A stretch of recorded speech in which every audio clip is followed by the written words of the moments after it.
Rain, shine, whatever, they're out there on the front lines in the fight against crime. They're the men of the Metro Fugitive Task Force. You don't want them on your trail. If we're looking for them, we're not going to stop looking for them.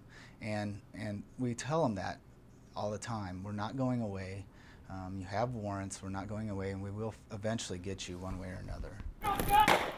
The team is made up of area law enforcement, including Lincoln Police, Lancaster, Gage, Saline, and Saunders County Sheriffs, led by the U.S. Marshals. For me, it is absolutely about keeping the streets safe.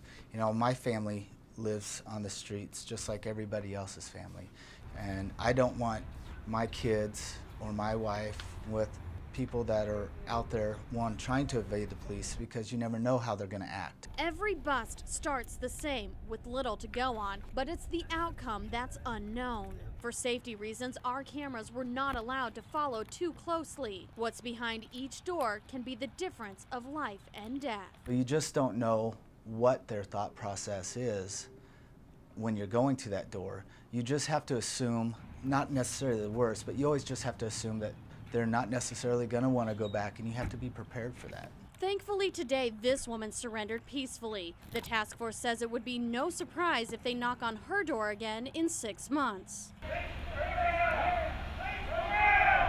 This arrest wasn't as simple. The fugitive refused to come out. But the team knows just how to handle this situation. Your emotions, your adrenaline gets pumping, and then you have to, realistically, you have to stand back, take a breath, and try to slow yourself down, because if you don't, that emotional high makes everything else go fast. Sometimes it's a lucky break. Most of the time, it's deep research and relentless chasing. With a network of fugitive task force across the country, fugitives can run, but they can't hide. These guys are the long arm of the law. Investigators must have at least 5 years' experience before they're ever considered for the task force. Competition for each spot is fierce. The men on this team are highly qualified and highly trained, and that training never stops. We do a dangerous job.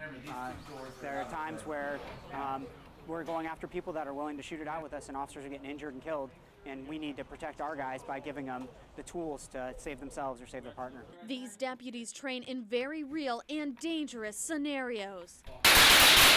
The goal, to get them familiarized with techniques, equipment, and each other. Lancaster County, we have an officer down. The goal is to create a mental blueprint, something that they can fall back on when a real-life traumatic injury happens. So no matter what danger they come face to face with, at the end of the day, each man goes home to his family. Reporting in Lincoln, Cassie Anderson, 1011 News.